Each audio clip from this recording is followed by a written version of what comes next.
Francisco Cândido Xavier, Missionários da Luz, terceiro livro da coleção A Vida no Mundo Espiritual, ditado pelo Espírito André Luiz, capítulo 16, primeira parte, Incorporação. Prosseguindo em meus estudos sobre os fenômenos mediúnicos de variadas expressão, sempre que meus serviços habituais me permitiam, regressava à crosta, aprendendo e cooperando no grupo em que Alexandre funcionava na qualidade de orientador. Minha frequência, porém, em virtude das obrigações por mim assumidas em nossa colônia espiritual, não podia ser assídua, razão porque procurava aproveitar as mínimas oportunidades a fim de enriquecer as minhas experiências. Numa das reuniões a que compareci, um dos cooperadores de nossa esfera aproximou-se do compassivo instrutor e pediu humilde: nossos companheiros encarnados, em solicitações sucessivas, insistem pela vinda do irmão Dionísio Fernandes, atualmente recolhido, como sabeis, numa organização de socorro. Alegam que a família se encontra inconsolável, que haveria conveniência na visita dele e que seria interessante ouvir um antigo companheiro de lutas doutrinárias. Enquanto Alexandre ouvia em silêncio, o simpático colaborador prosseguiu depois de ligeira pausa. Estimaríamos receber a devida autorização para trazê-lo. Poderia incorporar-se na organização mediúnica de nossa irmã Otávia e fazer-se ouvir de algum modo diante dos amigos e familiares. O mentor pensou durante alguns momentos e redarguiu: não tenho qualquer objeção pessoal em face da providência que você sugere, meu caro Euclides. Entretanto, embora se constitua o nosso grupo de cooperadores encarnados de excelentes amigos, não os vejo convenientemente preparados para o integral aproveitamento da experiência. Sobra em quase todos eles, na investigação e no raciocínio, o que lhes falta em sentimento e compreensão. Colocam a pesquisa muito acima do entendimento e, como você sabe, as organizações mediúnicas não são filtros mecânicos. Além disso, Dionísio conta com reduzido tempo em nossa esfera. Ainda não pôde nem mesmo retirar-se do asilo que o acolheu em nosso plano. Adicionemos a esses fatores a intranquilidade da família, pouco observadora da fé viva, a diferença de vibrações da nova esfera a que o nosso amigo procura adaptar-se, presentemente, a profunda emoção dele com essa reaproximação, talvez prematura, a instabilidade natural do aparelhamento mediúnico e, possivelmente, concordaremos com a inoportunidade de semelhante medida. Euclides, o interlocutor, advogando o pedido veemente do círculo, não se desencorajou e insistiu. Reconheço que a vossa palavra é sempre ponderada e amiga. Concordo em que não alcançaremos o objetivo desejado. Todavia, reitero-vos a solicitação. Ainda mesmo que o fato não ultrapasse a feição de simples experiência. É que existem irmãos esforçados aos quais muito devemos aqui, no trabalho do bem diário ao próximo sofredor, e sentiríamos felicidade em demonstrar-lhes o testemunho do nosso reconhecimento e estima sincera. Alexandre sorriu com a generosidade que lhe era característica e observou: só possuo razões para endossar seus pedidos. E já que você insiste na providência para atender aos companheiros que se sentem igualmente credores de sua confiança e estima, pode avisá-los de que Dionísio virá. Eu mesmo cuidarei de trazê-lo pessoalmente. E como Euclides agradecesse, tocado de imensa alegria, Alexandre encerrou a conversação acrescentando: faça a promessa para a noite de amanhã. É sempre mais fácil dar com alegria que receber com acerto. Afastamo-nos. Porque o interrogasse quanto ao processo fenomênico da incorporação, o benigno instrutor esclareceu de boa vontade. Mediunicamente falando, as medidas são as mesmas adotadas nos casos de psicografia comum, acrescentando-se, porém, que necessitaremos proteger com especial carinho o centro da linguagem na zona motora, fazendo-lhe refletir nosso auxílio magnético sobre todos os músculos da fala localizados ao longo da boca, da garganta, laringe, tórax e abdômen. Atendendo-me às interpelações, o instrutor relacionou diversas elucidações de ordem moral, alusivas ao assunto, comentando as dificuldades para difundir nos corações terrenos os valores da consolação legítima, em virtude das exigências descabidas da pesquisa intelectual. Admirava-lhe a sabedoria profunda e a sublime compreensão das fraquezas humanas, quando atingimos a instituição de socorro a que Dionísio se recolhera, em plena região inferior, não muito distante da crosta terrestre. Entendendo-se com os espíritos do bem, consagrados aos serviços do amor cristão em zonas semelhantes, conduziu-me à presença do recém-desencarnado, que se mantinha sob forte excitação. Dionísio, falou-lhe Alexandre bondoso, após a saudação usual. Lembra-se do nosso grupo de estudos espiritualistas? Como não? E com que saudades? Suspirou o interlocutor. Nossos amigos do círculo pedem a sua presença, pelo menos por alguns minutos, prosseguiu o mentor gentil, e deliberei conduzi-lo até lá, para que você fale não somente a eles, mas também aos familiares. Que ventura! Exclamou Dionísio, quase chorando de contentamento. Ouça, porém, meu amigo, tornou Alexandre sereno e enérgico. É indispensável que você medite sobre o acontecimento. Lembre-se de que você vai utilizar um aparelho neuromuscular que lhe não pertence. Nossa amiga Otávia servirá de intermediária. No entanto, você não deve desconhecer as dificuldades de um médium para satisfazer as particularidades técnicas de identificação dos comunicantes, diante das exigências de nossos irmãos encarnados. Compreende bem? Sim, replicou Dionísio, algo desapontado. Estou agora no mundo da verdade e não devo faltar a ela.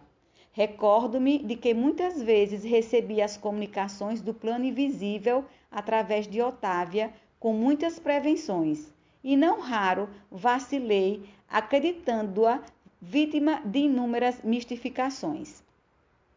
Alexandre, muito calmo, observou.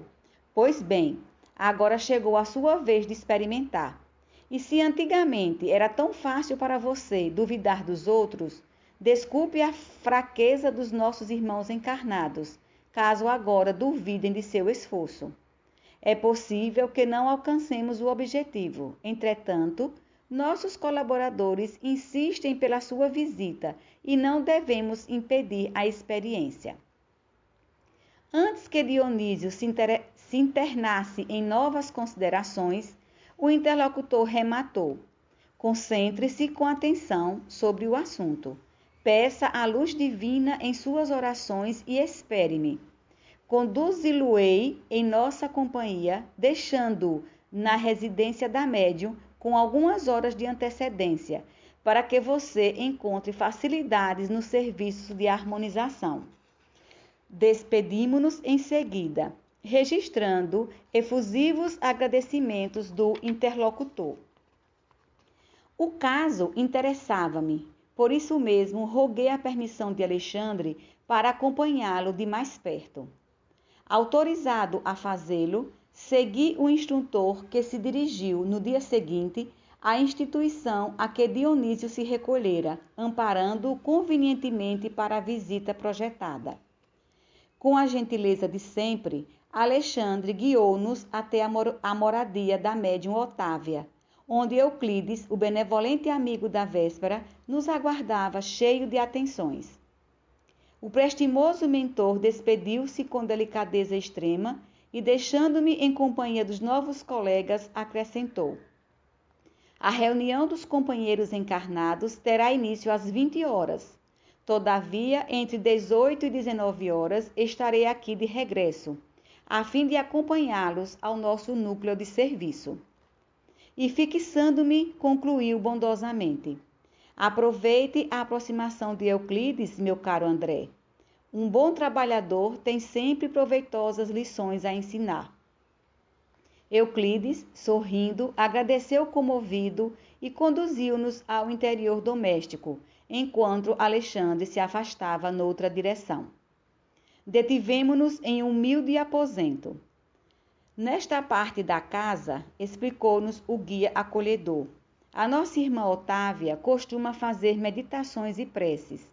A atmosfera reinante aqui é por isso confortadora, leve e balsâmica. Estejam à vontade. Em vista de ser hoje um dos dias consagrados ao serviço mediúnico, terminará ela os trabalhos da refeição da tarde mais cedo, a fim de orar e preparar-se. Consultei o mostruário do grande relógio de parede, não longe de nós, que marcava precisamente 16 horas, e manifestei o desejo de ver a nossa irmã, que atuaria naquela noite como intermediária entre os dois planos. Deixando Dionísio no aposento a que me referi, Euclides conduziu-me à pequena cozinha, onde uma senhora idosa se mantinha atenta à preparação de alguns pratos modestos. Tudo limpeza, ordem e harmonia doméstica. Notei-a, porém, algo pálida, abatida. Ouvindo a inquirição discreta, o companheiro informou: Otávia é uma excelente colaboradora de nossos serviços espirituais, mas, pela força das provas necessárias à redenção, permanece unida a um homem ignorante e quase cruel. Enquanto o companheiro brutal está ausente nas horas do ganha-pão, a casa é tranquila e feliz, porquanto a nossa amiga não oferece hospedagem às entidades perturbadoras da sombra. Todavia, quando o infeliz Leonardo penetra este pequeno domínio, a situação se modifica, porque o pobre esposo é um legítimo canteiro espinhoso no jardim deste lar, faz-se acompanhar de perigosos elementos das zonas mais baixas. Não conseguiu ele identificar-se com a missão espiritualizante da esposa? Perguntei com interesse. Não, de modo algum, explicou Euclides sem titubear. Não é novo para a compreensão elevada. Contudo, é teimoso nos erros que lhe são próprios. Permite que a consorte nos ajude em vista da insistência de parentes consanguíneos dele, dedicados à nossa causa, e que, influenciados por nós, não lhe permitem afastá-la. A tarefa, porém, não é muito fácil, porque, se Otávia é dócil aos espíritos do bem, o esposo é obediente aos cultivadores do mal. Basta, às vezes, traçarmos um programa construtivo com a colaboração dela para que Leonardo, cedendo aos portadores da treva, nos perturbe a ação, criando-nos graves dificuldades. Percebendo que o abatimento da médium não me passava despercebido, Euclides acrescentou: tão logo prometi ontem, alegremente, a vinda de Dionísio, desejoso de incentivar o bom ânimo dos amigos encarnados, contando com o concurso mediúnico de nossa irmã, piorou a situação psíquica do esposo imprevidente. Leonardo amanheceu hoje mais nervoso que de costume. Embebedou-se pouco antes do almoço. Insultou a companheira humilde e chegou mesmo a infligir-lhe tormentos físicos. Assustada, a bondosa senhora sofreu tremendo choque nervoso, que lhe atingiu o fígado, encontrando-se no momento sob forte perturbação gastrointestinal.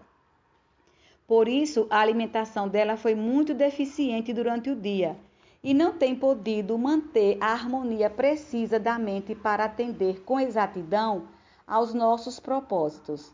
Já trouxe diversos recursos de assistência, inclusive a cooperação magnética de competentes enfermeiros espirituais, para levantar-lhe o padrão das energias necessárias.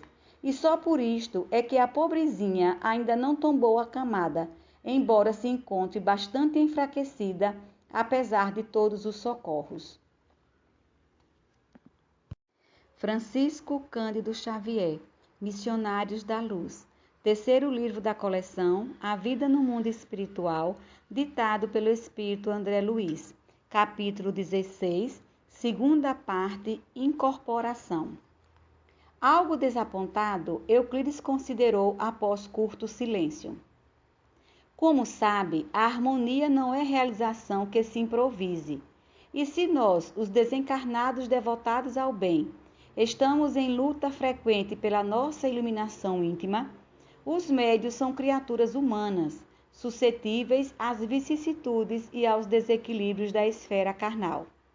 Oh, exclamei, fixando a pobre mulher. Não teremos alguém que a substitua? Ela está quase cambaleante. Todos os serviços exigem preparo, treinamento, observou meu interlocutor sensatamente. E não poderemos trazer alguém que faça as vezes de Otávia de um instante para outro. Não supõe que ela deveria ser feliz para ser mais útil? Indaguei. Quem sabe? Respondeu Euclides com intenção. A mediunidade ativa e missionária não é incompatível com o bem-estar, e a rigor todas as pessoas que gozam de relativo conforto material poderiam disputar excelentes oportunidades de serviço em seus quadros de trabalho e edificação. Entretanto, as almas encarnadas, quando favorecidas pela tranquilidade natural da existência física, se mantém na região de serviço comum que lhe é própria às necessidades individuais. E como o cumprimento do dever com exatidão já representa grande esforço, raramente ultrapassam a fronteira das obrigações legítimas, em busca do campo divino da renunciação. A luta intensiva, porém, dilata as aspirações íntimas. O sofrimento, quando aceito à luz da fé viva, é uma fonte criadora de asas espirituais. A essa altura dos esclarecimentos fraternos, o companheiro sorriu e observou. Formulando semelhantes considerações, não queremos dizer que a mediunidade construtiva deva ser apanágio dos corações algemados à dor. Isto não. As missões da espiritualidade superior pertence a todas as criaturas de boa vontade. Apenas expressamos a nossa convicção de que almas existem, fervorosas no ideal do bem e da verdade, que se valem dos obstáculos para melhor escalarem o monte da redenção divina. A dona da casa terminara a tarefa de aprontar o jantar humilde, e antes que o esposo voltasse ao lar, dirigiu-se ao quarto íntimo, em que, conforme a notificação de Euclides, costumava fazer as suas preces preparatórias. Penetramos o aposento em sua companhia. Euclides acomodou Dionísio ao lado dela, e enquanto a médium se concentrava em oração, o dedicado amigo aplicava-lhe passes magnéticos, fortalecendo os nervos das vísceras e ministrando, ao que percebi, vigorosas cotas de força, não somente às fibras nervosas, mas também às células gliais. Dona Otávia pediu a Jesus bastante energia para o cumprimento de sua tarefa, comovendo-nos a sua rogativa silenciosa, simples e sincera.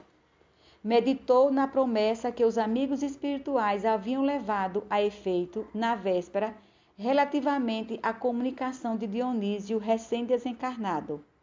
Procurava dispor-se ao concurso mediúnico eficiente, tentando isolar a mente das contrariedades de natureza material. Aos poucos, sob a influenciação de Euclides, formou-se um laço fluídico que ligou a médium ao próximo comunicante. O companheiro que preparava o trabalho recomendou ao amigo desencarnado falasse a Dona Otávia com todas as suas energias mentais, organizando o ambiente favorável para o serviço da noite. Dionísio começou a falar-lhe de suas necessidades espirituais, comentando a esperança de fazer-se sentir junto da família terrena e dos antigos colegas de aprendizados espiritualista, notando eu que a médium lhe registrava a presença e a linguagem em forma de figuração e lembrança, aparentemente imaginárias, na esfera do pensamento.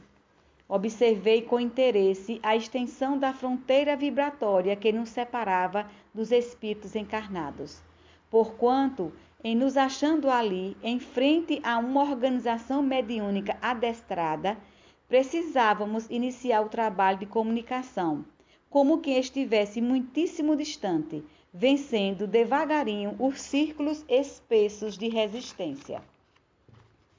Longo tempo durou o singular diálogo, reconhecendo que, ao fim da interessante conversação prévia entre a média e o comunicante, palestra essa que foi plenamente orientada pelo tato fraterno de Euclides, em todas as minúcias.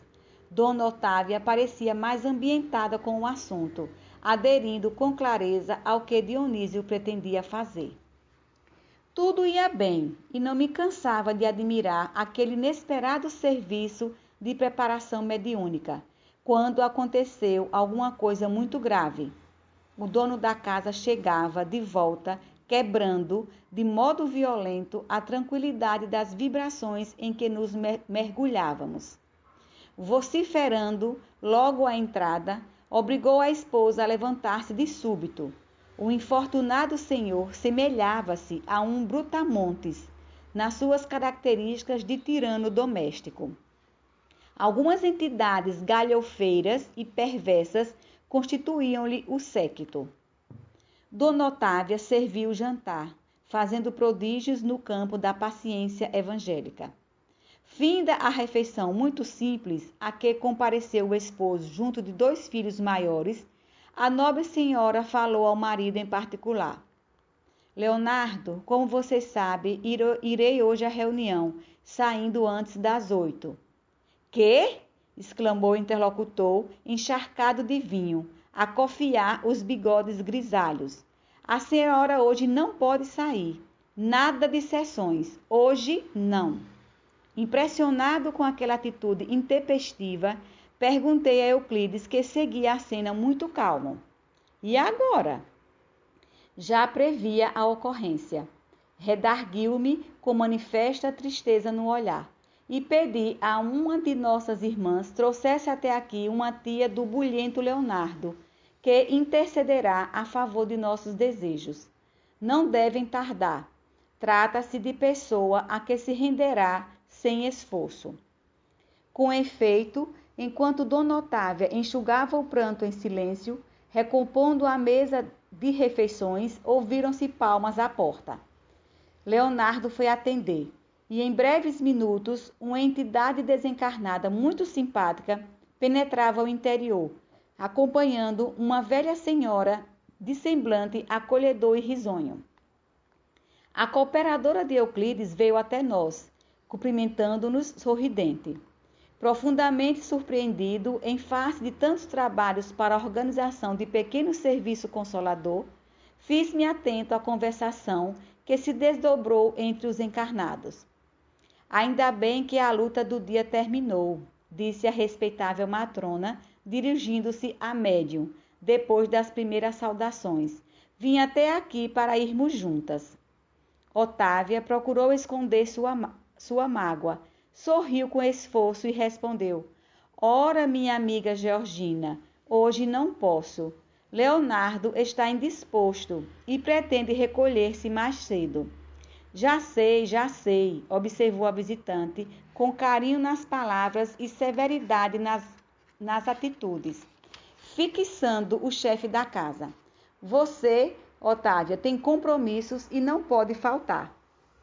Em seguida, levantou-se, tocou os ombros do sobrinho, que se derramara no divã, e falou-lhe com franqueza. Meu filho, que você se regale em prazeres e adia sua realização espiritual, por imprevidência e má vontade. Eu não posso impedir, mas advirto quanto aos deveres de sua mulher em nosso núcleo de iluminação, pedindo-lhe não se imponha entre ela e os seus desígnios superiores. Otávia é uma esposa exemplar, tem tolerado suas impertinências a vida inteira e já entregou ao seu espírito de pai 2 filhos maiores, rigorosamente educados na inteligência e no coração. Não lhe impeça agora o serviço divino. Poderia insurgir-me contra você, induzindo-a a resistir, mas prefiro avisá-lo de que a sua atuação contra o bem não ficará impune. Observei que as palavras da veneranda senhora eram emitidas conjuntamente com grandes jatos de energia magnética que envolviam Leonardo, obrigando-o a melhor raciocínio. Ele meditou por alguns momentos e respondeu vencido. Otávia poderá ir quando quiser, desde que seja em sua companhia. A matrona agradeceu, estimulando no estudo das questões da espiritualidade. E quando se dispunham as 2 senhoras a tomar o caminho do grupo de estudos, chegou Alexandre de volta a fim de acompanhar-nos por sua vez.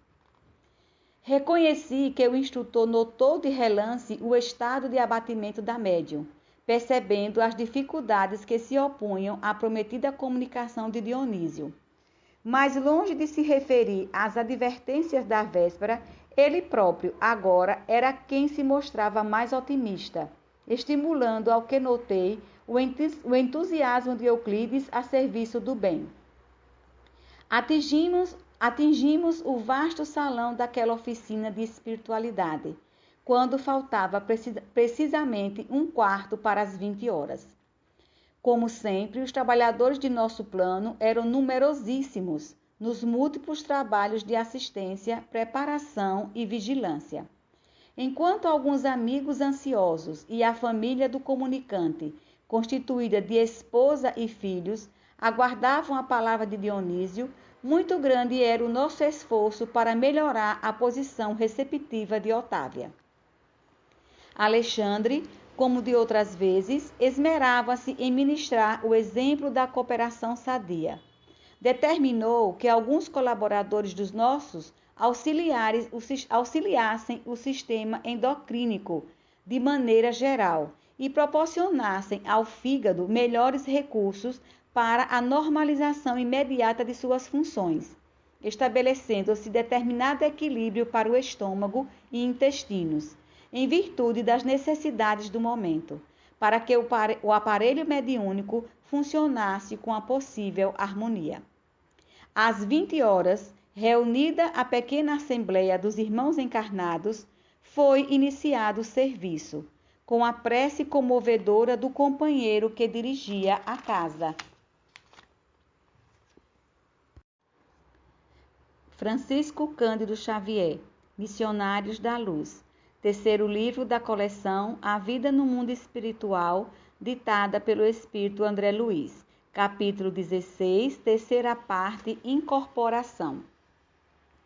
Valendo-se do concurso magnético que lhe fora oferecido, a médium sentia-se francamente mais forte.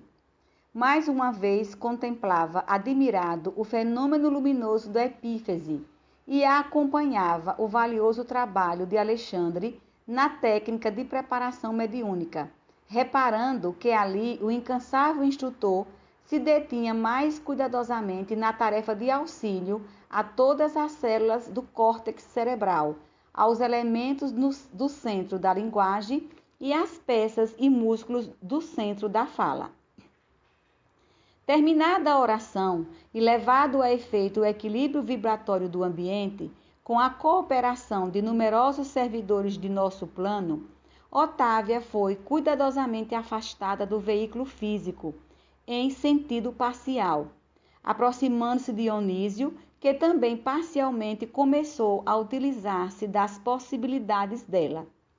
Otávia mantinha-se a reduzida distância, mas com poderes para retomar o corpo a qualquer momento no impulso próprio, guardando relativa consciência do que estava ocorrendo, enquanto que Dionísio conseguia falar de si mesmo, mobilizando, no entanto, potências que lhe não pertenciam e que deveria usar cuidadosamente, sob o controle direto da proprietária legítima e com a vigilância afetuosa de amigos e benfeitores, que lhe fiscalizavam a expressão com o olhar, de modo a mantê-lo em boa posição de equilíbrio emotivo. Reconheci que o processo de incorporação comum era mais ou menos idêntico ao da enxertia da árvore frutífera.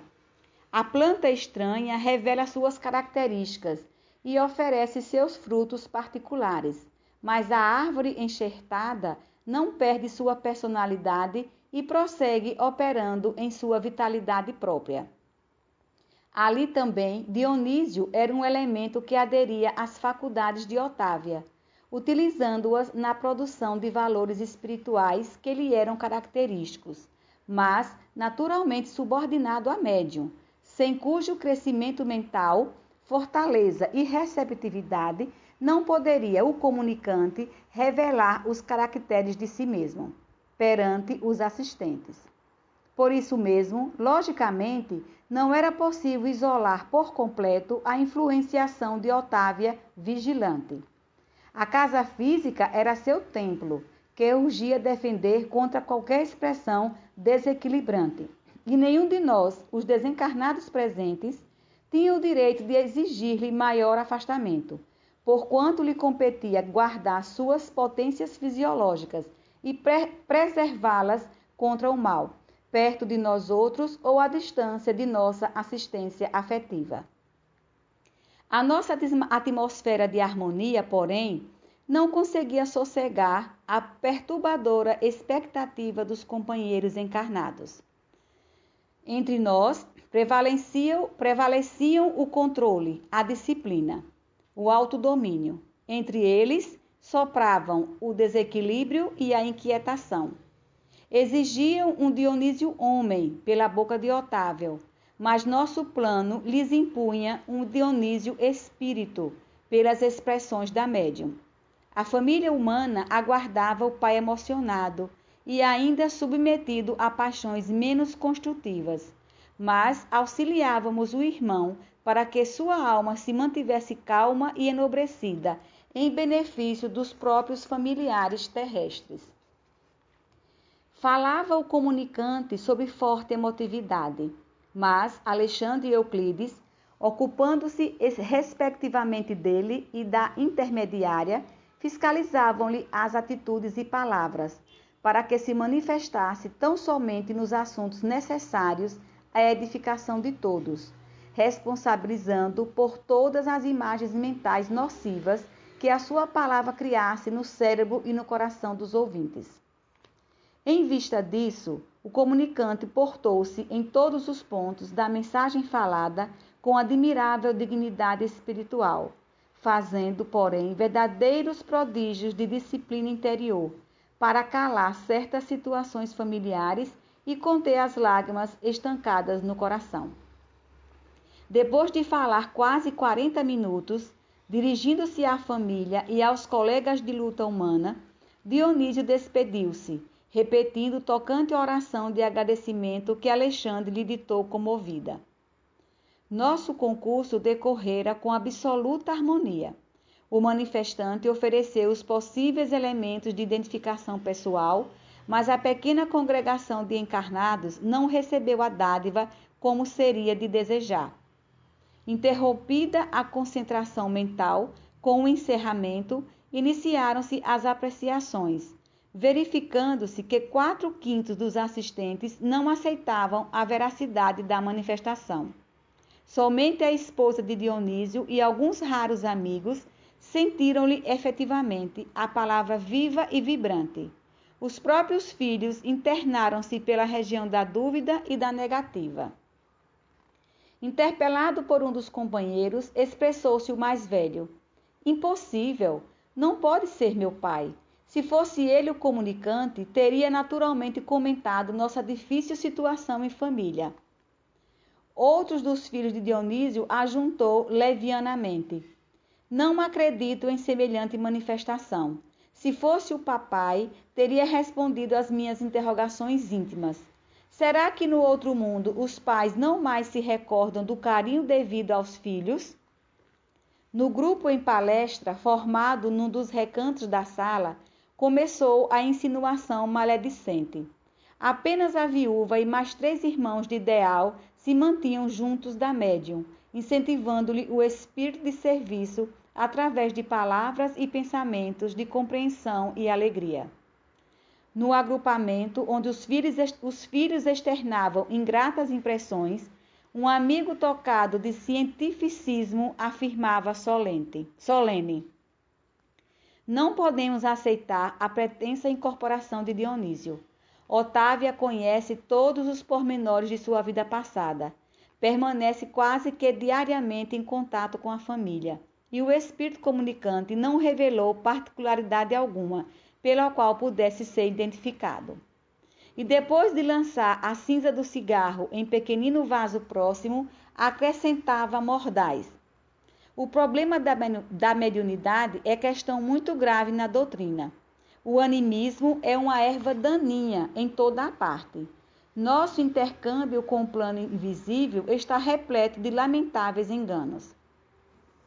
Um dos rapazes presentes arregalou os olhos e perguntou de súbito: considera, porém, o senhor que Dona Otávia seria capaz de enganar-nos? Não conscientemente, tornou o cientificista com um sorriso superior. Entretanto, inconscientemente, sim. A maioria dos médios é vítima dos próprios desvairamentos emotivos. As personalidades comunicantes, em sentido comum, representam criações mentais dos sensitivos.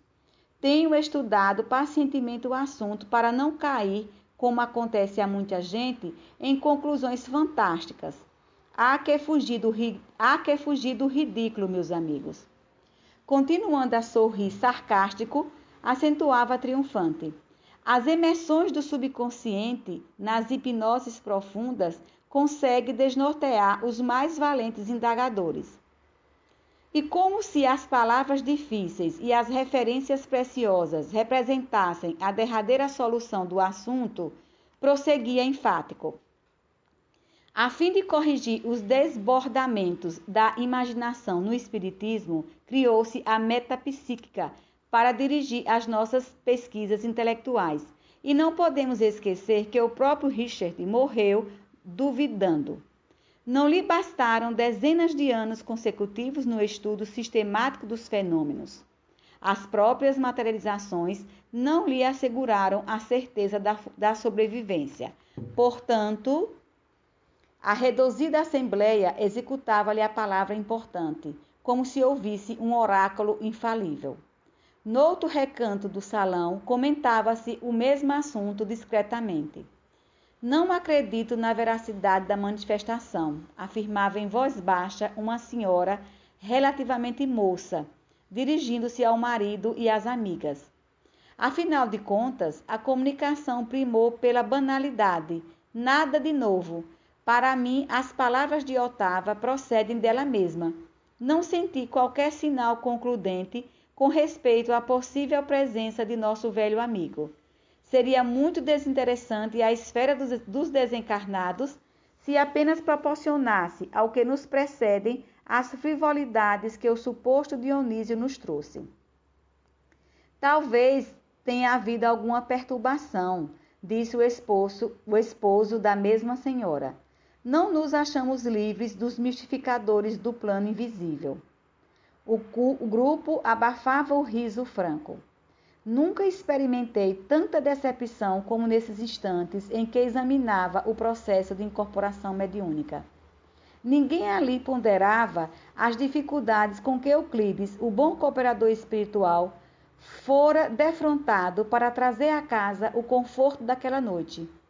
Ninguém ponderava sobre a luta que o acontecimento representava para a própria médium, interessada em servir com amor na causa do bem. Os companheiros encarnados sentiam-se absolutamente credores de tudo.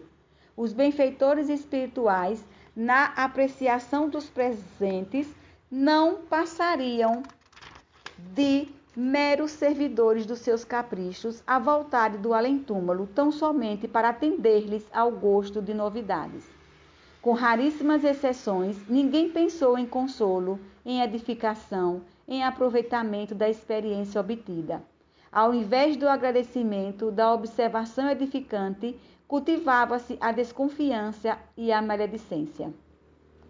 Alexandre percebeu que Euclides acompanhava a cena com justificado desapontamento, agravado pelas advertências da véspera, mas, praticando o seu culto de amor e gentileza, o instrutor recomendou-lhe o afastamento, confiando-lhe aos cuidados da entidade comunicante que deveria regressar, sem perda de tempo, ao lugar de origem.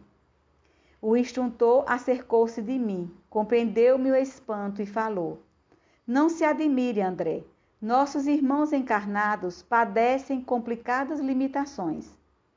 Mostrou a fisionomia confiante e sorridente e acentuou: Além disso, como você observa, a maioria tem o cérebro hipertrofiado e o coração reduzido. Nossos amigos da crosta comumente criticam em demasia e sentem muito pouco. Estimam a compreensão alheia, todavia raramente se dispõem a compreender os outros. Mas o trabalho é uma concessão do Senhor e devemos confiar na providência do Pai, trabalhando sempre para o melhor.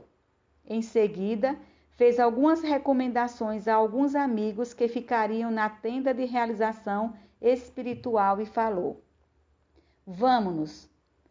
Ao nos afastarmos, rente à porta, um cavalheiro dizia ao diretor dos serviços: Todos nós temos o direito de duvidar. Não ouvi a resposta do interlocutor encarnado, mas Alexandre considerou com a expressão fisionômica de um pai otimista e bondoso.